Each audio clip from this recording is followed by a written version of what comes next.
Welcome everybody to the Cast from the Coast. My name is Adam Miles and I'm joined as always by Josh Lambert and Tim Johnson. What are we talking about tonight, Tim? We are talking about a second entry into the series of House. This one is called House 2, the second story from 1987, and it's amazing. And we're going to talk about it. The house movie that is a house movie. Stay tuned.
Give us a synopsis, Tim. The new owner of a sinister house gets involved with a reanimated corpse and demons searching for an ancient Aztec skull with magic powers. House 2, the second story. Or as Josh would know it, House 2, there is no such thing as House 1. It's funny because second story, like houses have two stories. Oh my god, don't tell me that's why you thought that you never thought about a first movie. The second story takes place on the upper level of the house. The upper level of the house. House 2, the upper level. House 2 is the second story. That's where all the shit goes down. Oh man. Alright, moving on from that. It's true. What? I can't think shit like that. What? Go away. Right. Jeez. Okay. So here we have another story in the House universe, directed by a different gentleman, Ethan Wiley, written by Fred Decker, though, still. That takes place more of another story in the same universe, but a different house and a different set of problems is really what this is. It's almost like, once again, we kind of discussed this in the last episode, it's almost like they were going to do some sort of a thematic story, anthology series of tales, all surrounding portals to a different dimension in various houses. If that makes sense. So, that would Can I just say, only if Bill was in every one. Then I would accept that. Bill. Can I just say that the opening scene where it does the title card instantly brought me back to being a little kid with that, just the way the skull and then turns. I was like, House 2. So, if you would have asked 6-year-old me what my favorite movie was, I'd say Star Wars and House 2, the second story. No way. Me and my little brother watched these movies until the fucking tapes didn't work anymore. Like, I'm talking multiple viewings a week for years.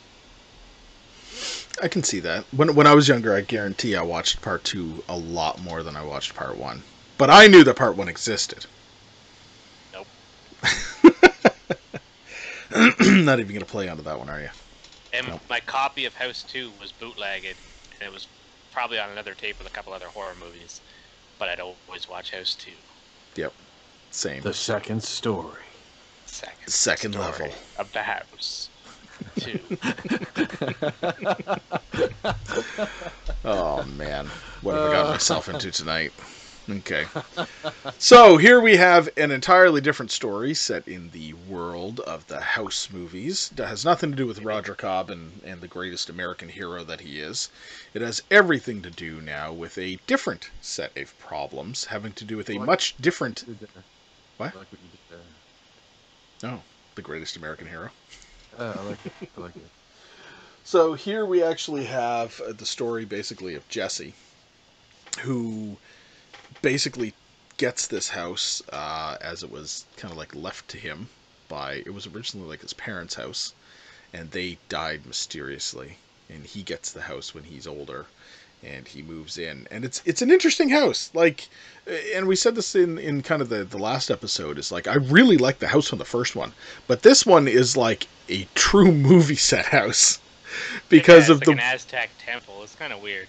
yeah it is. Yeah, but you know what? It's cool. I don't like get the me wrong. aesthetic of this fucking house, though. This, I don't know what it is. Like, I obviously the house from House 1 was a real house, but I don't know. I like the house in House 2, the second story. Well, it's got the pillars everywhere, and it's got hieroglyphs everywhere, and it's got like stained glass windows, and it really does have a certain aesthetic to it. Obviously, like Aztec culture and stuff like this. So it's kind of interesting. And I mean, when you look at it, I mean, in rich ass neighborhoods in Los Angeles and shit, that kind of a thing. There's all Probably kinds- there's all kinds of shit Yeah. like that. So you don't Yep. doubt that this kind of a frickin' house really does exist by any means. Well, you it know? reminds me of the murder house from American Horror Story. That first season kinda, of American Horror Okay. Story, it looks like it would be in the same neighborhood. Yeah, I can definitely see that. So we have Jesse, who also Charlie appears, and they have McLaughlin. yeah Jesse McLaughlin. McLaughlin.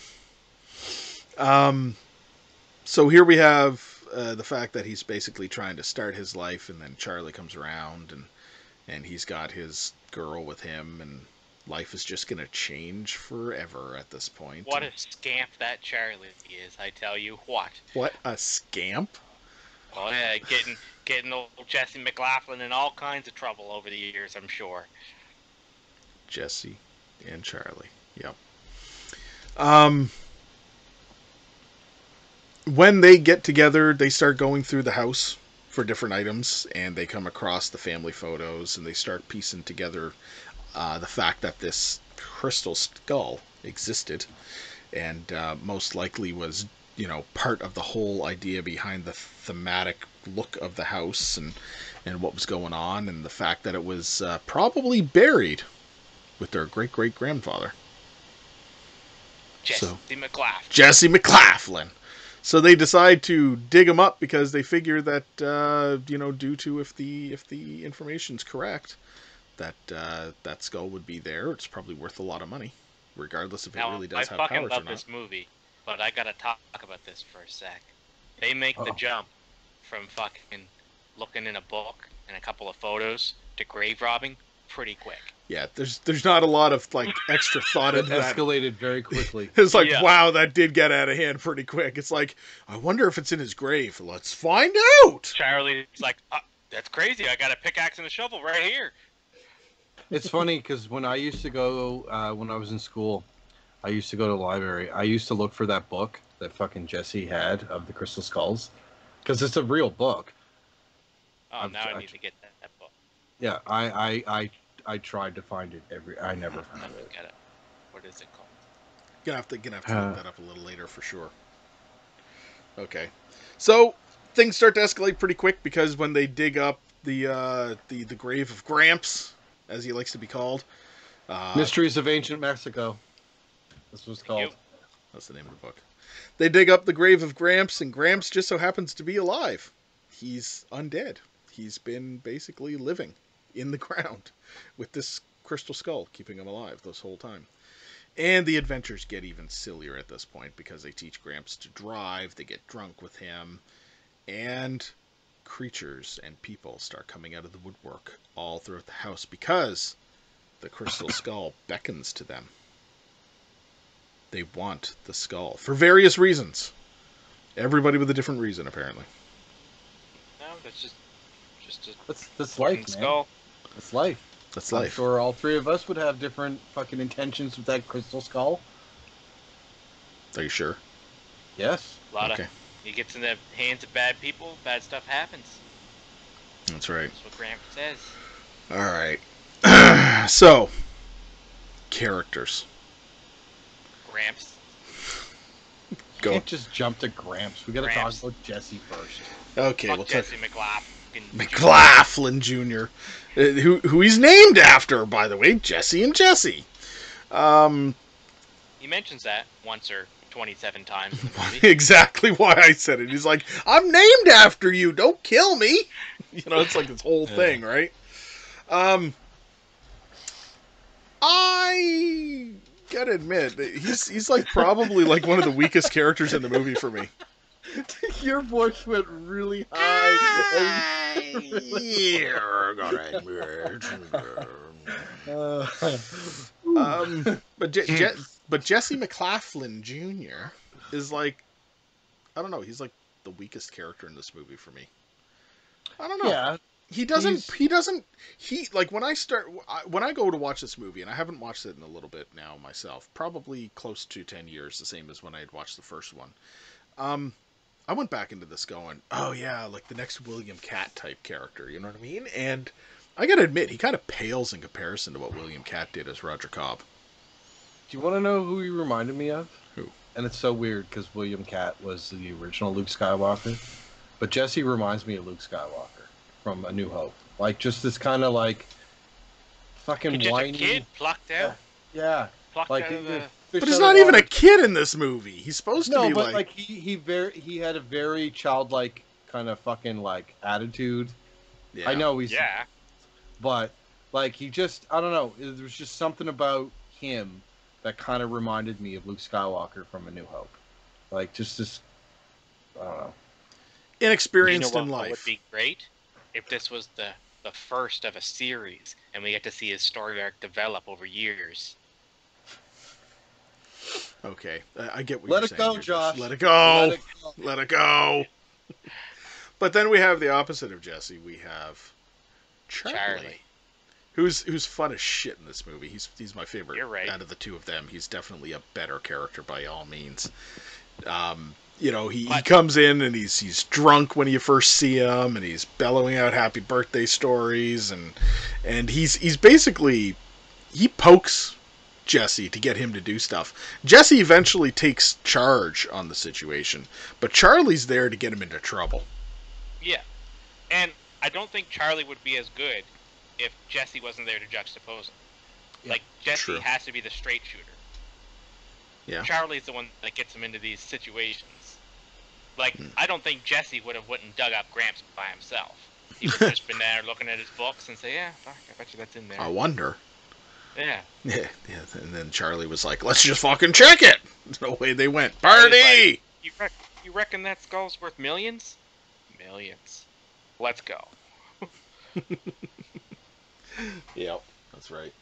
And then we do got to talk about Gramps. Gramps, Oh my God. played by Royal Fucking- Dano.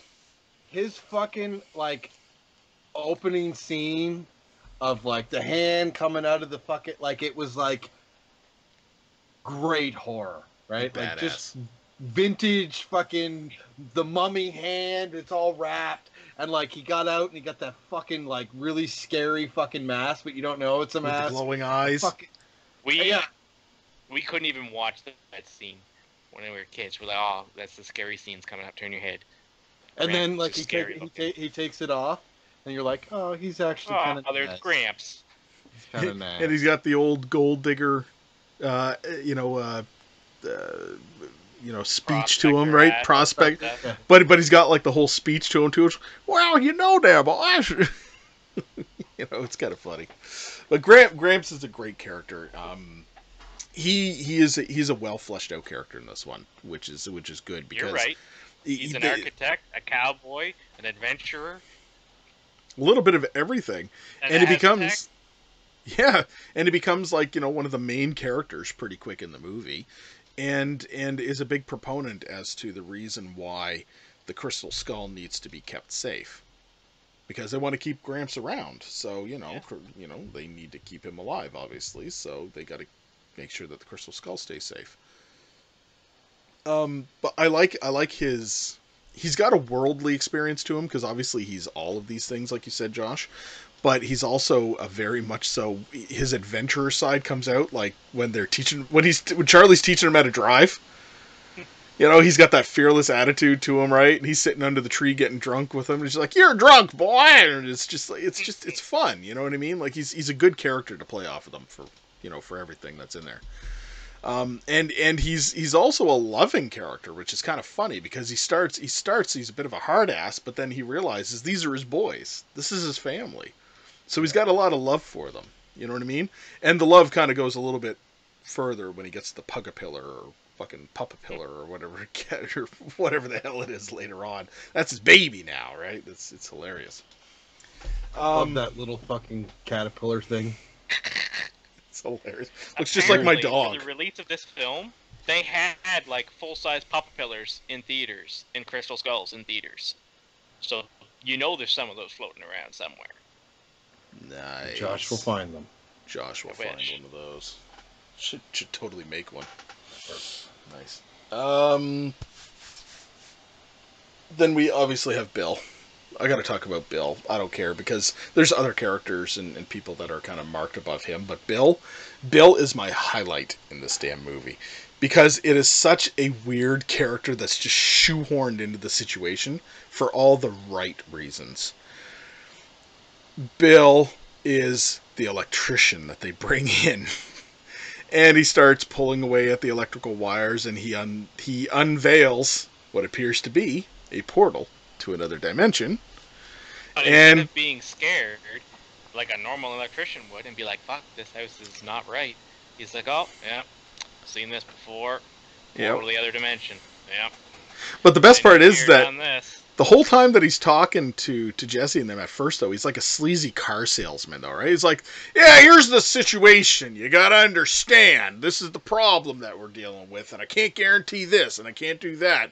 And then all of a sudden he's like, "Yeah, you guys gotta come and see this here." And they're like, "Oh, why don't you come back later?" And he's like, "No, you need to come and see this."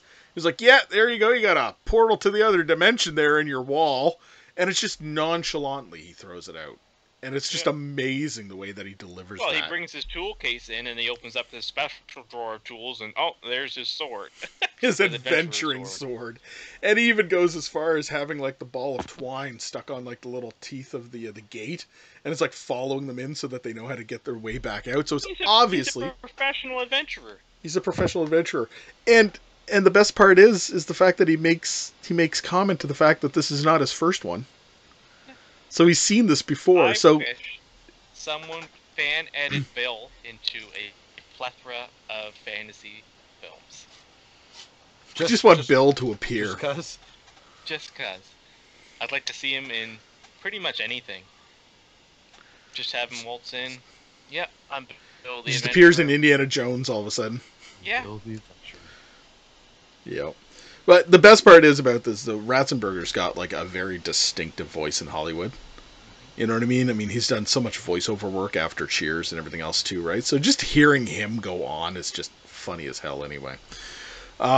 Yeah, I love Bill. I think Bill is like a bright, shiny spot in this movie. It's probably my favorite part, just because of the fact that he's just a random character that just appears for literally a small section of the movie, but literally makes the whole damn movie. Oh, he's fucking great. Like, we need more Bill. I agree. We need more Bill. Like, if there was a Bill in the first movie, that would have been great, too. Would have been better? Would that have made Josh like House 1 more? House 3, the Power Bill? The Power Bill? Are you kidding me? House 3, the Power Bill. Oh, Josh. House 3, The Adventures of Bill. Don't ever change. Don't ever change. Oh, man. But, okay, Josh. Yeah. Before we get into talking about, like, effects work, let's break this up a little bit. Josh, why don't you give us your notes first? Oh, we're going straight to notes. All right, very well. Yeah, I want to go to your notes. And I'll tell you, I've seen this movie, no word of a lie, at least 100 times. I can see that. At least. Yeah. I mean, I'm thinking in totality of life, it's probably Evil Dead, Star Wars, House 2. It's impressive. Okay. This viewing of House 2 took place September 8th, 2020, at 5:44 p.m. The opening to this movie is the literal definition of nostalgia for me. Tim mentioned it, when that skull pops up and the sound effects start happening and the skull turns. That for me is like being 7 years old. Yep. So this takes place in a completely different house. Makes house 1 kind of lame. Who ices foreheads? If I told Allison I hit my head on an ironing board, she'd just laugh at me. That's an era past gone activity of icing your spouse's forehead when they hurt themselves. Specifically with a specific ice pack like that. That was the classic ice pack too, right? I wrote, the 80s, where drinking and driving was the norm and seen as kind of funny. We don't believe in success, quote. A couple of pictures in a library book on Aztecs, and all of a sudden they're grave diggers. Gramps' mask used to scare the shit out of me, big time. I'll also make the note that Gramps is what I call my grandfather, based on this movie. Nice. I need to build that skull mantle. So, I have a fireplace now, and it desperately needs that little skull mantle with a crystal skull. Desperately. One of my favorite quotes from Gramps. Look at me. I'm a 170-year-old fart. A goddamn zombie. Just a pinch of communists made the stars fade away. Quote. I shot the scallywag. Well, he shot me first, so I had to teach him a lesson. This is life lessons with Gramps. Oh, that Jesse. What a scamp. I can only imagine the trouble he's gotten into. Did anyone else get, like, a super Jim Carrey vibe from Jesse? At first, yeah. Yeah. He just had an Uzi. Which is great. Randomly, he had an... Oh, yeah, here. Just in his trunk. He's like, yeah, got an Uzi. Covered. He hands him the little gun. The effects work in this movie is amazing, bar none. It's got stop motion, it's got puppets, it's got makeup effects, it's got huge rubber suits. Love it all. I wrote, he got saved by a catfish rancor. When the, tribal caveman guy is fighting with him, and he's got him right pinned to the ground, and then all of a sudden this giant catfish-looking rancor monster grabs him. Quote, why didn't you use the stairs? As they crash through the ceiling. What a Gramps thing to say. Somehow I forgot about the dog pitter. And when it arose, such a flux of emotions happened. It was unreal. Yep. Such a flux of emotions. I agree, Josh. John is a scuzzbag, played by Bill Myers. What a shitty character he is. Bill, funny how he and Norm were both in the House movies. We already talked about that. Well, there it is. Looks like he got some sort of alternate dimension there. Quote from Bill. I love how Bill's not even fazed by this. Electrician and adventurer.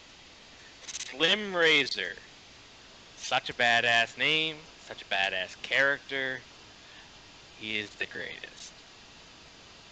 Let me take this woman they've known for 10 minutes hostage. That will surely cause tension. Slim Razor, takes her hostage, and the guys are like, oh okay. We don't actually know that lady. We just saved her from an Aztec temple. We gotta save her again. What's up with the stuffed horse in that room? He just has a taxidermied horse. Is that a thing? Well, Like bears. Gramps liked horses, apparently. Yeah. Is that Gramps' horse, you reckon? I reckon it's Gramps' horse. You You reckon? that's You Gramps' reckon. horse? I reckon that's Gramps' horse. Nice. I think I loved this game so much as a child because it plays out like a video game. Charlie and Jesse are going through like different stages of the house and fighting like the boss of that stage. Yeah. It's true. Jesse's a pretty shit shot. He gets 2 shots out on Slim Razor and misses both times before Slim Razor even raises his gun. Even the cops knock over the stone that Jesse's friend knocks over at the start. That's great. Yep. So, the cops say Jesse's been shooting up the whole neighborhood. What the fuck are they talking about? He's been in his house the whole time. I love the scene when he blows Slim Razor's dome right off his head and like blows it up in like 3 shots. That's amazing. Another one of excellent Gramps' one-liners. I thought he'd kick your ass for sure. Talking about Slim Razor, and he comes down, he's like, I thought for sure he'd kick your ass. Well, Jesse's going to jail forever. How's he supposed to explain to a jury and judge that he didn't shoot the sheriff, it was the undead Slim Razor that shot the sheriff? And then, I forgot about the ending as well. They Back to the Future 3 did, where he just goes to like this parallel dimension where it's Western. And everybody lives And happily. something that frustrates me, didn't Gramps make it extremely clear that if the skull got into the wrong hands, horrible things would happen? Wasn't Yes. that like the whole epitome of this story? Don't let the skull fall into the wrong hands. Mhm. And what does Jesse do? Just leaves it Some at the grave. motherfucker just leaves it on the ground in a pile of rocks. Way to go, Jesse. You skip off to some western world and doom the universe by leaving a cosmic artifact for any douchebag to find. You and your puppet friends, Charlie and some chick you just met 10 minutes prior. And the fucking pterodactyl bird thing. Puppet friends, yep. The puppets in this movie are amazing. The puppet effects in this movie are so awesome. They really are. Those are my notes on House 2, the second story. The second level. Alright. Thank you, Josh, for those wonderful notes. Anytime. So you, yeah.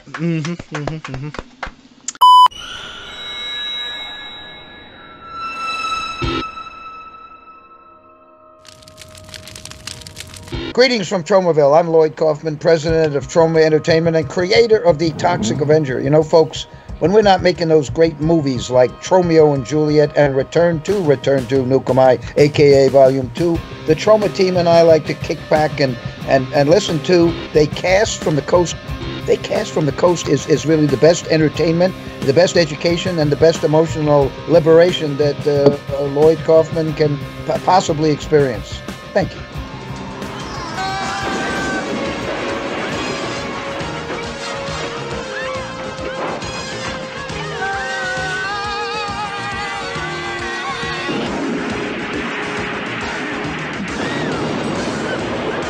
So you bring us to a discussion about the effects work, because you mentioned it so lovingly in this too. So this movie does have some great creature work when it comes to the puppets, because there's not a lot of creatures in this movie that are not puppets, basically. You know what I mean? There's like the mother pterodactyl creature, and then there's the swamp type creature. In stop motion. Yeah, it's all puppets in stop motion. And the majority of the bad guys in this movie are literally bad guys, villains, human-esque villains, right? So, tossing in the occasional monster every now and then is really kind of cool. The Pugger Pillar or the Pupper Pillar, or Dogger Pillar, or whatever the hell you want to call it. I call it the Pugger Pillar because it looks like it's a pug face. That's what it is. And I mean, I own a pug, so I can tell you. You should get a Pugapillar costume for your pug for Halloween. And spray paint my dog's face green, Yeah. apparently. They got dog paint that you can put on paint. You got dogs. dog It's great. paint. Dog paint that you can paint on dogs. Yeah, That would That's make the- sense as that's to the what you can do sentence with you it. just said. you just paint it on the dog. That was It's an great. Adam sentence, even It's if I good must for 'em. say. It's good for them. Give him a bath in spinach water. Spinach water. All right, this is getting way off track now. The Dogger Pillar, the Pugger Pillar, is adorable. Kids Catter who went- puppy. Catter puppy? Catter puppy. Had a puppies. Okay, Catter Puppy. Catter puppy. Any kid that watches this movie wants one of these damn things, I swear. Because it barks and it howls and it feeds from a bottle and it's adorable as all hell. So, everybody wants one of these. The pterodactyl's fun, though. The pterodactyl baby. It brought out some bright scenes in the movie, like when they're at the dinner table and it's like snapping at people's hands and shit. It's well done puppetry work, right? Now, I didn't even actually take note. It's close to like Henson work, in my opinion. This movie reminds me a lot of Henson work, honestly. It does. Like, very much so. Like, the puppetry and stuff like this. There are scenes where the pupper pillar, or the catter puppy, or whatever the hell you want to call it, is, like, front and center, and, like, they obviously remove the wires and shit like this, right? But it looks great when you're staring at this thing from the different angles. They didn't try to hide the effects at all. They put them right in your face. Like, they weren't trying to make it look better in the shadows or anything like that. Mm-hmm. And the best part about the catter puppy or whatever is when Gramps is taken to it, and it's like his baby. Mm-hmm. And it's like the whole cutesy scenes with Gramps and the puppy. Yeah, it's adorable.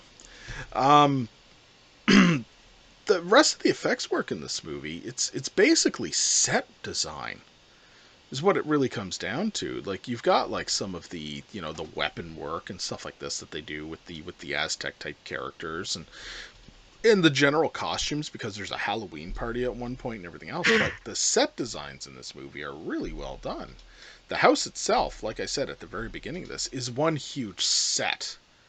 Yeah. But it's not like a set in terms of like a traditional set. It's supposed to be a house, but it feels like a theatrical production set when you're first looking at it. Like, it looks like it was built for stage. You know what I mean? But like we said, it's very much so a possibility that this kind of damn house exists. The interdimensional portals that they go into, like the swamp type one and the one that goes into the Aztec lair with Bill and everything else, great sets. They stand out. That's the big part of the effects work in this movie that really stands out for me, is that they went from just having the house and the grounds with like a little bit of a jungle scene to like literal other worlds that they created. And they did the same thing. Tim loves this, and they did the same thing. They did the whole door in the middle of the woods. Yeah. Right? I mean, they kept that theme in this movie, which was really good too. So, and with that, we need to talk to Tim about Trivia Time with Tim! Yay! Okay. Trivia Time with Tim.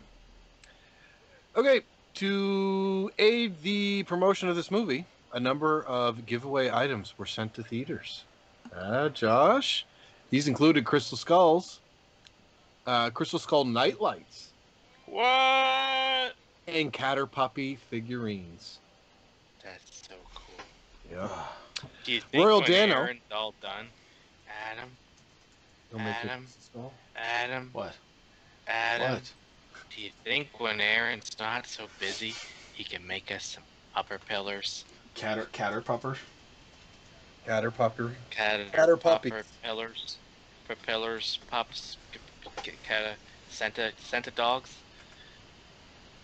There are people posting pictures of them all over the internet, these figurines. But continue, Tim. Okay. Royal Dano was cast despite being uninsurable due to a recent open heart surgery he had. That's risky business. Yep. Yeah. Bill Tanner, the electrician / adventurer, is played by John Ratzenberger, who is well known as Cliff on Cheers. House also featured George Wendt as Harold, who played Cliff's best friend Norm on Cheers. But we've already discussed that. Several pieces of the music in this were also used in Friday the 13th Part 6. Nice. Yep. Ethan Wiley had the crystal skull made into his doorknob. Huh? Bastard. Yep. That's a big skull for a doorknob. Multiple doorknobs, maybe. No, he didn't break it. Better not have. So, this is gonna ring really true with Josh here. While billed as a sequel, this actually has little to no connection to the first film. You think? Yes. Lar Park Lincoln, who plays Kate in this movie, and Kane Hodder, who played the man in the gorilla costume, as well as the stunt coordinator for this film, also appear together in Friday the 13th, Part 7, The New Blood, where Lar Park Lincoln plays Tina Shepard and Kane Hodder obviously plays Mr. Jason Voorhees. The sequel is another to Sean S. Cunningham production, Friday the 13th.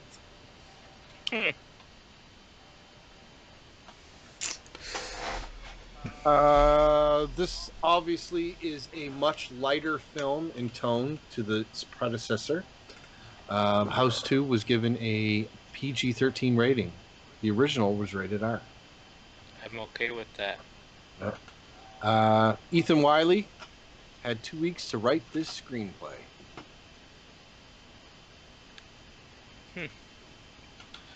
Interesting enough, in 1987, Marvel released a comic book version of this film that was written by Ralph Macchio. No relation to the Karate Kid. What? Yeah. I was excited there. Yeah, so was I. Devin Dave Vasquez, who plays the girl rescued from the Aztec temple, is a former Playboy centerfold. Rawr. This gets mentioned in Scream 2 as being one of the best sequels ever, immediately mentioned alongside the likes of Terminator 2 and The Godfather Part 2. Yeah. Wait a minute. One of these things is not like the other. The reference is sarcastic. Ron Carroll appeared in the original Friday the 13th, already mentioned. He played Sergeant Tierney. Or Turney. Yeah. Let's go on to some goofs. Continuity goofs. During the battle with the Aztecs, Jesse sets the skull on the ground beside him, after which it disappears until he is seen carrying it when he exits. When Gramps and Charlie are driving up the driveway, you see Gramps driving from the right side of the car. When he pulls up to the house, he's back on the left.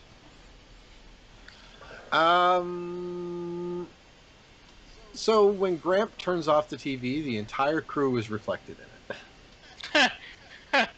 The whole fucking movie production is reflected in this. When Jesse is in the kitchen trying to get the skull from the bird's mouth, you can briefly see the puppeteer operating the bird in the lower right corner of the screen. Also, when Bill, the electrician, first enters the house, the dolly track is clearly visible over the floor for 30 seconds.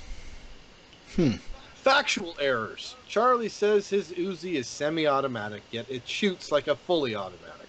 In addition, the Uzi is obviously a semi-automatic carbine model with a longer barrel that is legal for civilian ownership in the U.S.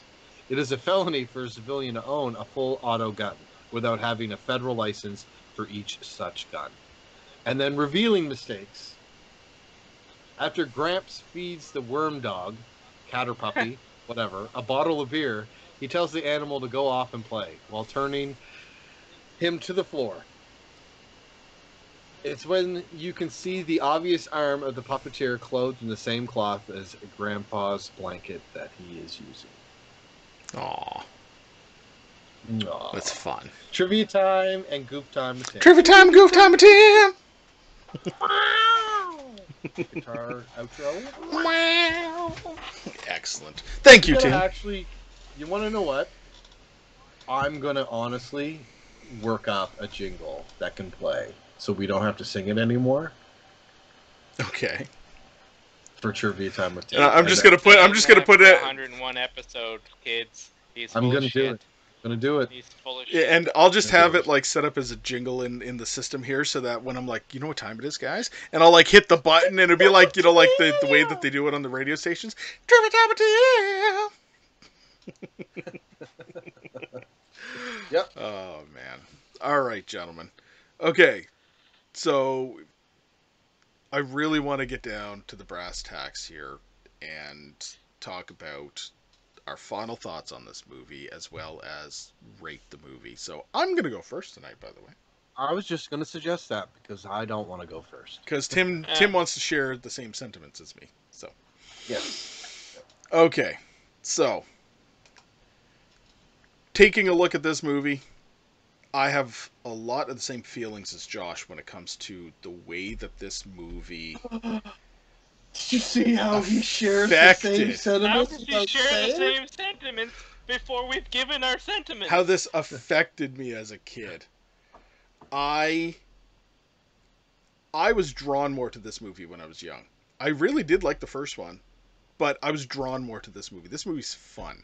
The elements, the puppeteering, the catter puppy, the whole pterodactyl baby creature and the crystal skull and the Aztec situation. This was Indiana Jones in a house. You know what I mean? Indiana Jones, but they never left the house. Which is funny because like Indiana Jones 4 is about crystal skulls, and I feel like I have a heads up going into this movie because going into the Indiana Jones movie because I was like, I know all about this because of House 2. Do you have any idea how disappointed I was in Indiana Jones and the Crystal Skull? Because there was no catter puppies. There was no Slim Razor. There was no Gramps. If only they had a Gramps and a Slim Razor and a catter puppy. It would have been House Not a 3 fridge. and not a fridge. You know what? That's not that. That is the stupidest thing to be pissed off about. So many people are pissed off about that fridge. That is such an Indiana Jones trope. No one said shit about Indiana Jones jumping out of a fucking moving plane in a dinghy and sliding down a mountain. You know what I'm saying? But it survived a nuclear blast in a fridge and, oh, this is unreasonable! It was lead lined. It's no. Shia Alright. LaBeouf is the reason why fucking Indiana Jones 4 sucked. That whole family dynamic. Don't need that. Gone. Don't need it. Okay, so back to my rating on this movie. Oh, you don't like it? You don't like it when you try to tell your personal thoughts and people start talking? No, not at all. You know I do it when I start.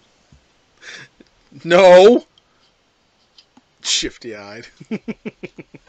Okay. This movie, once again, played better when I was a kid. It still plays good, but it played better than the first one for sure. It had fun. It had creatures and characters and all the stuff that you wanted to see. It had familiar faces. It had fun. It had adventure. It had everything. It had, like I said, it was Indiana Jones or Goonies without them ever leaving the actual house. It was interdimensional Goonies adventures, and I love this kind of a shit. And looking back on it, I really did get nostalgic watching this movie again. You know, it like I opened myself up to it because this is the kind of movie that the last time that I watched it, I guaranteed it was just kind of like, yeah, I'll put that on. It was background noise. But having to sit down and watch the movie again, you know, with a clear vision of it, you know, for the show, I really did enjoy this movie really in large amounts looking back at it. Like I felt like a kid again sitting down and watching this. You know, and the fun and the whole dynamic between the characters with like Gramps and everybody else. So I will admit this movie ages well too. My kids watched this movie and they were like, that was fun. Like my son liked the first one, but he was like, that one was fun. Like this was good.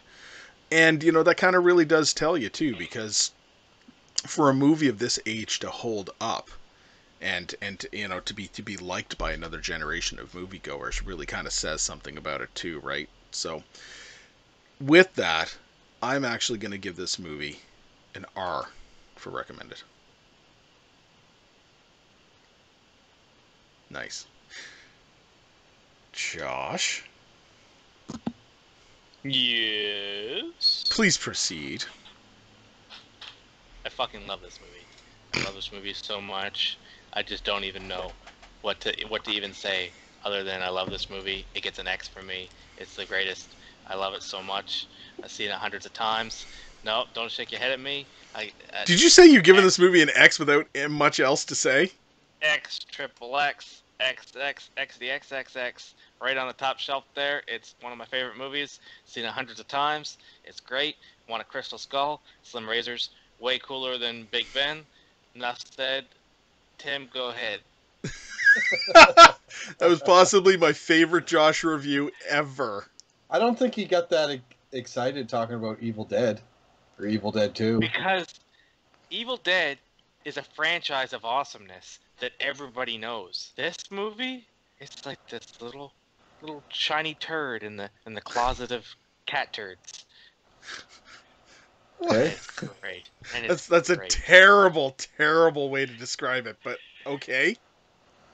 It's a shiny turd that your cat leaves behind in a closet of turds. Yeah. Fuck, The okay, closet whatever. of- Adam, Dimensional turd you made that better with that voice. with the Gramps voice. Yeah, with the Gramps voice. Okay, boys. No, this movie is my childhood incarnate, and it means a lot to me, and I love it. So I got to give it the highest rating possible. X. Okay. Tim. All right, I'm gonna give my review. As soon as the movie started and I saw that title card of the skull turning into House 2, the second story. Didn't I your was- heart just flutter? Yeah, it did. It legit. I was like, holy shit, I'm fucking 8 years old again. This movie is fun. It's fun. What it reminds me of, and I feel it's going on the trend of always mentioning Evil Dead. But this movie really gave me Army of Darkness vibes, where it was a comedy with horror elements and fantasy and like just like fucking Army of Darkness, it had nothing to do with the other previous two. It does, obviously. He's going through a portal all that. We don't have to explain the Odyssey of Ash, but how like this installment is very much like we've been saying, all through House 1 review and this review. It's very much its own movie. Yes, it's part of the franchise and all that, but it has nothing to do with the first one. I enjoyed this one better than House because, again, like I said, it's fun. Special effects were really good. It's just it got that 80s charm. The acting was pretty good. I enjoyed the character Jesse a lot more because I came to the realization he just reminds me of Luke Skywalker. Right? Yeah, I love this movie. It was absolutely a time capsule that took me back to being 8 years old. And like to prove, like I've only watched this movie. The last time I watched this movie, I was a kid, and I was remembering lines of dialogue. Like that's how much of an impact this movie had on me, and I haven't seen it in like 25 years. You know what I mean? Same. Like how Same. fucked is that? And I'm like, oh my god! Like soon as I saw like Gramps with that mask, I was like, I remember this, and I remember how he pulls it off, and I remember the first thing he says, and like it's so weird that you can remember these things, and it just takes something to kind of spark it. Yeah, I'm gonna give this an R as well. I'm not saying that it's not worthy of an X, but I feel that in the rating system that we have, because I love this movie so much as a kid, and looking at it as an adult, and going through, like, I don't want to just give it an X for that. Do you know what I'm saying? Like, I understand. I absolutely respect Josh's review. But yeah, Review. Did I do that? No, that's what I did. Oh. That's just me. Like I Josh's was like, did review. I insult his review? No. Yeah, it's just a really fun movie. It's a creative storyline. It's got good acting. It got good special effects. It's from the fucking 80s, and it was an instant like time machine back to me being 8. I'm gonna give it an R, a very, very high, well-deserved R. I want to give it an X, but I just doesn't feel right. That's solid. all right. Solid.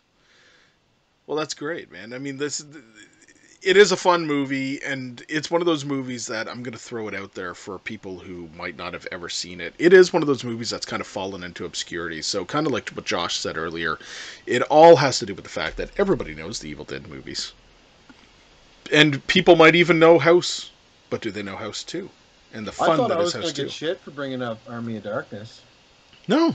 Not at all. It's been No, pretty that good. it makes sense, It's but one of those turn it movies that around I the don't other way consider though. a horror movie. But turn it around the other way though. Army of Darkness came after House 2, did it not? Mhm. So But, maybe Army you of know, Darkness is the Evil Dead's answer to House 2. No, because stop. Oh, fucking whatever. because I tried. this came out the same year as Evil Dead 2. And Evil That's Dead true. 2 absolutely set that up in that movie. Yeah. Okay. So fuck off, Adam. How dare Adam you? is being a wiener. Adam's How just being dare a you? wiener. The audacity. The audacity. What kind of bullshit is that? No, but this is very much a fantasy movie. It's much less a horror It is. movie. It It's is. just a fantasy And you can adventure. see that It's a once again in video the game. rating. Yeah. The rating drops from an R to a PG-13 to accommodate a larger crowd of moviegoers, and it's fun. Oh my Great. god, and the Catter puppy is fucking adorable. It is adorable. It's adorable. Like and that. you can buy copies of it. And I also want a copy of that Crystal Skull because it's iconic. That It is, just it is the a way classic looking The crystal teeth skull. are and the way the eye, like it's just fucking like that. It's from House 2. I'm telling you, I got a fireplace mantle now. There's just a big empty spot there. You imagine sculpting one of those, knowing people that can sculpt, and then casting that shit in resin? Wow. I wish we knew special effects people, Josh. If only. Special If effects only. people with time. You know maybe. what the best thing is? I have an inactive chimney, so the fireplace doesn't go anywhere. I could make a little room inside my chimney with the fireplace mantle, and you had to crawl through the chimney to get in there. And there's all kinds of Aztec people trying to, like, you know, Yeah. sacrifice a virgin and shit. And Yeah. I don't know. I only pay them every Yeah. couple of days so that Yeah. people will come over and see the act. I don't know. All right. It's like well, dinner theater. It's like dinner theater. Except there's no dinner. And halfway through, Bill will just show up. I Here to actually fix pay the Ratzenberger. dishwasher. Oh, yeah, I see the problem here. You got an interdimensional wormhole in your dishwasher. Pulls out a Interdimensional sword. wormhole. Pulls out a sword. All right. Great review, great discussion tonight, guys. But we're going to wrap things up. So thank you, everybody, for tuning in tonight and checking along with us while we reviewed this absolute hidden gem from the 80s, which we absolutely recommend that people should catch up on and watch. So regardless if you've seen House 1 or not, House 2 is a movie that stands on its own for sure. Just watch House 2. As per Joss, just watch House 2 at the very least. So once again, thank you, everybody. Check us out on Facebook, Misunderstood Art Company. We're also on YouTube, Misunderstood Art Company. Like, share, subscribe to all of our channels. We also produce weekly content, and we produce this in audio format on all the major podcasting platforms, including, but not limited to, Google Play, iTunes, and Spotify. We're also on Patreon. Open up your hearts and your wallets. Buy this crew a cup of coffee, because that's what keeps us going as we watch these horror movies to review for you.